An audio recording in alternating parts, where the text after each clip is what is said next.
I'm cracking on with Tom's build. I've been fitting out the cam housings with the brass bushes and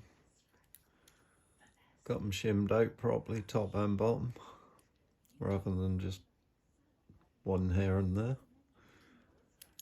So they're all fitted nice and tight, and I file that back edge so that when you're cocking it,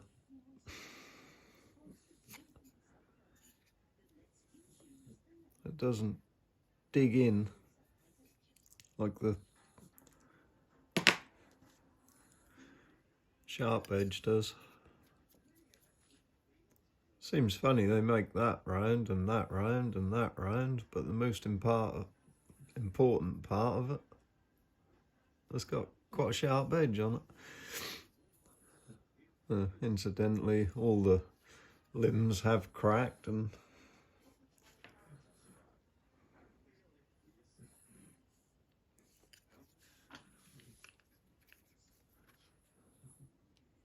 that one's starting to split or splinter due to cocking,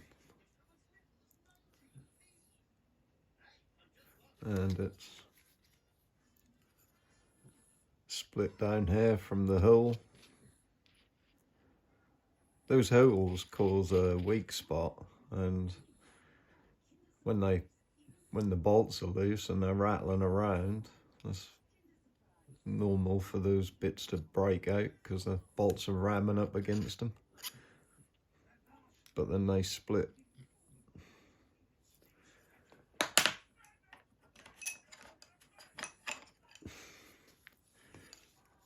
Both the left side, like I thought when that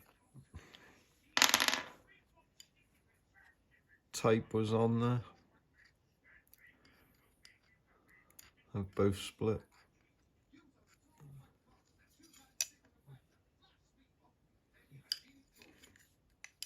Or like stress fractures, I call them. And again, we've got to actually get on the screen, get it so we can see it. We've got a split down there.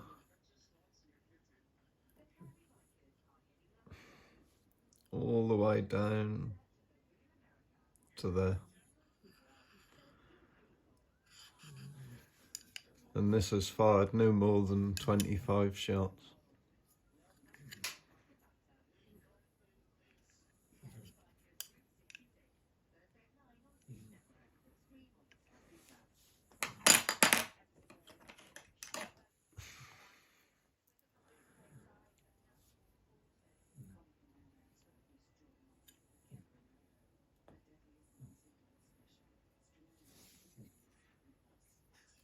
Again, we've got those fractures starting to repair. None of them any good. I've got the holes drilled in the riser now. Got the brass bushes in. See, there's no, well, there's a slight little bit of play, but once I drive it home into that spline, that'll be tight then.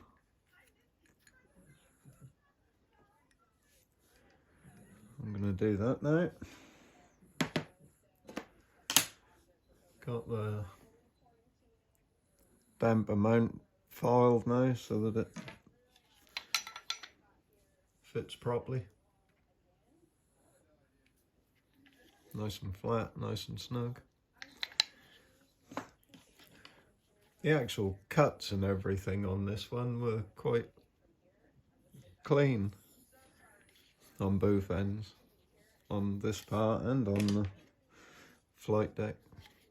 There's actually no burrs where they've been hit or anything. What you need to be careful of with these is that there ain't no burrs here, which there is, as there normally is, right there.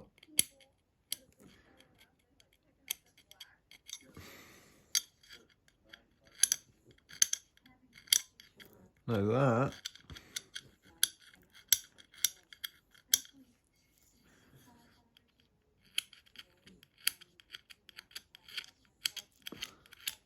needs filing away, because what happens is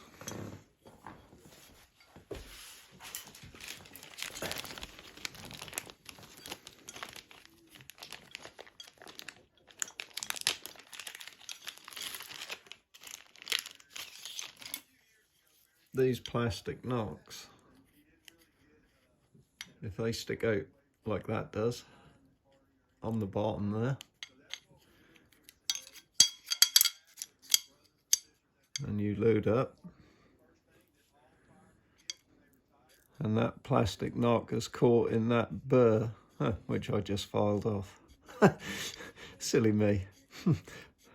But you get the idea. That burr that was sticking up, it catches on the knock. Your string is sitting behind it there, and when you pull the trigger, that bolt isn't going nowhere.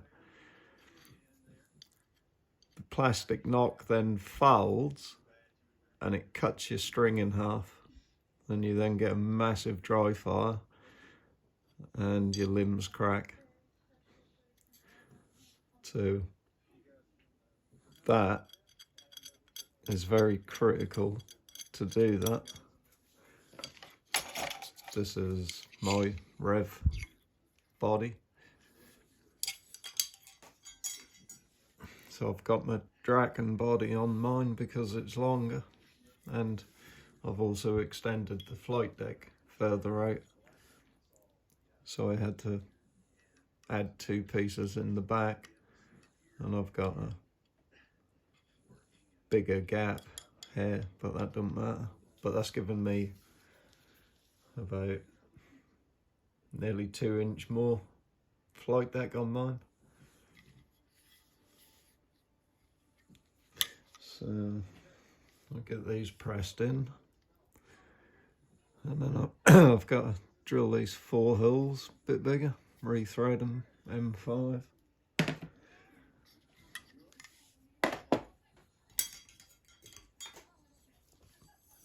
Get the paint sanded off this and get it flat and polished. And also with a piece of angle iron and sandpaper, get the V groove in the middle straight as well. And the good thing about that also, your veins don't grip on it, because this paint is ever so grippy, it'll feel rubbery. But you also don't need to use lube. Oh, I don't anyway. Because lube just attracts grit, and that's the last thing you want on your crossbow. Gouges into your flight deck, it wears your string out quicker. Your bolts get all full of grit and rubbish, and so that builds up in here. But yep.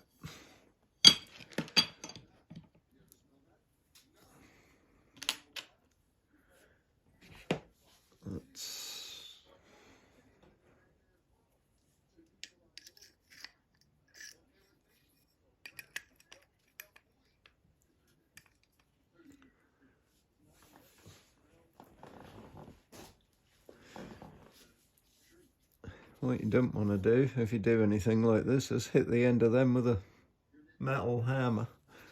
I just got a piece of PVC.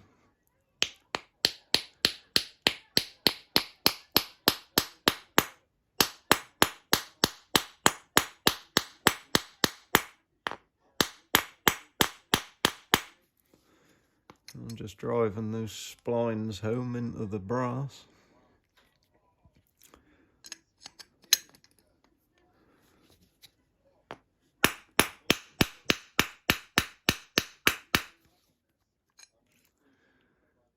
I'll get the space equaled out.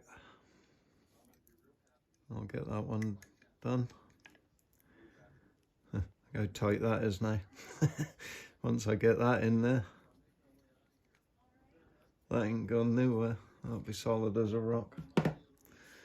Right, anyway guys, I'm gonna crack on. Catch you later.